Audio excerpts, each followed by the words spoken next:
네, 어제 임대차 보호 3법 가운데 두 가지 법안이 국회 본회의를 통과했습니다. 계약갱신 청구권제와 전월세 상한제가 국회를 통과했는데 오늘부터 시행에 들어갔습니다. 주택시장에 혼란이 야기되고 있습니다. 현장에 김태일 기자가 나가 있는데 불러서 여러 가지 얘기를 좀 듣겠습니다. 김태일 기자, 먼저 두 가지 법안이 어떤 것인지 설명해 주시죠. 네, 제 뒤로 많은 아파트들 보이시나요?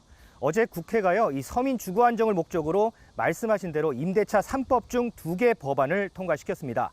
먼저 계약갱신 청구권제가 통과되면서요, 이 전세나 월세를 사는 세입자가 2년을 산 뒤에 원할 경우 추가로 2년의 계약 연장을 요구할 수 있고요. 집주인은 자신이 실제 거주하는 사정 등이 없으면 이를 받아들여야 합니다. 그러니까 세입자는 모두 4년의 거주 권리가 생기는 것이죠.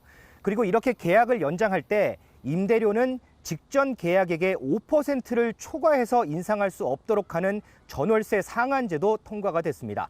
이 두 법은 국무회의에서도 의결이 돼서요, 바로 오늘부터 시행이 되는 것이고요. 임대차 3법 중에 나머지 하나인 이 전월세 신고제는 다음 달 초 본회의 통과가 예상됩니다. 시청자들을 위해서 조금 더 사례를 들어서 설명해 주시죠.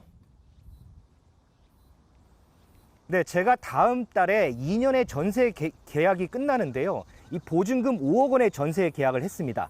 통상적이라면 집주인은 다음 달 저에게 계약하지 않겠다고 통보를 할 수도 있고요. 보증금을 6억 원으로 올려달라 이렇게 요구할 수도 있습니다. 그런데 오늘부터는 집주인이 실거주하지 않는 한 제가 2년 더 계약을 연장하겠다 이렇게 하면 2년을 더 거주할 수가 있고요. 임대료도 5%를 초과할 수 없기 때문에 5억 원의 5%, 그러니까 2,500만 원 이내에서만 올릴 수가 있는 것이죠.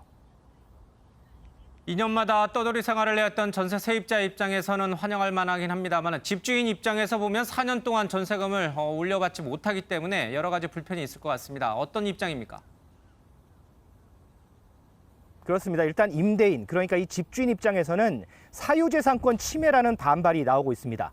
임대료를 5%를 올리든 10%를 올리든 현장 시세대로 올려야 하는데 왜 정부가 인상률을 정하냐는 것이죠. 일부에서는 이 세입자가 받는 전세대출 연장 동의를 거부하겠다는 의견도 나옵니다. 세입자가 은행에서 전세대출을 연장하려면 집주인의 동의가 필요하거든요. 그런데 이를 거부해서 세입자를 나가도록 하겠다는 것이죠. 그리고 새로운 세입자와 계약할 때는 보증금을 시세에 맞춰서 올려서 계약하겠다는 얘기도 있습니다. 또 한편에서는 이 전세를 고액의 월세나 반전세로 전환해서 기존 세입자의 퇴거를 자연스럽게 유도하는 방법도 있다는 얘기도 나옵니다. 그런데 국토부는 기존 계약에서 월세 전환 요구는 안 된다는 입장인데 반해서 법조계에서는 재산권 행사의 문제여서 이게 다툼의 소지는 좀 있다, 이런 의견을 좀 내고 있습니다. 반대로 말씀하신 대로 이 세입자들의 경우에는 계약 연장 시에 소위 이 집주인의 눈치를 보지 않아도 돼서 환영한다는 입장입니다. 이에 따라서 이 집주인과 세입자 간의 갈등은 어느 정도 예견된다는 의견도 있습니다. 자, 당분간 전세난이 계속 가중될 것이라는 전망도 있습니다. 이유는 뭡니까? 네, 일단은 세입자 권리가 향상되고 서민 주거 안정에 일정 부분 도움은 될 겁니다.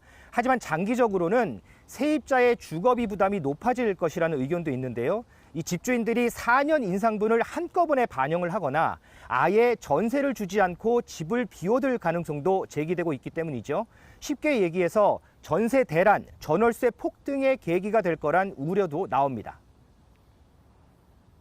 지금 6억 5천 선 나오는데 없어 물건이. 물건이 있어야지. 시장 왜곡이 오히려 일어나고 있다라고 보여지죠. 4년 동안 가만했어야 됩니다.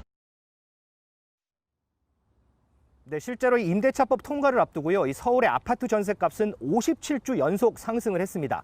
미리 가격을 올려두자는 집주인의 심리가 반영이 된 건데요. 다르게 해석을 해보면 앞으로 4년마다 이런 현상이 계속해서 반복될 수 있다는 뜻으로도 해석이 됩니다.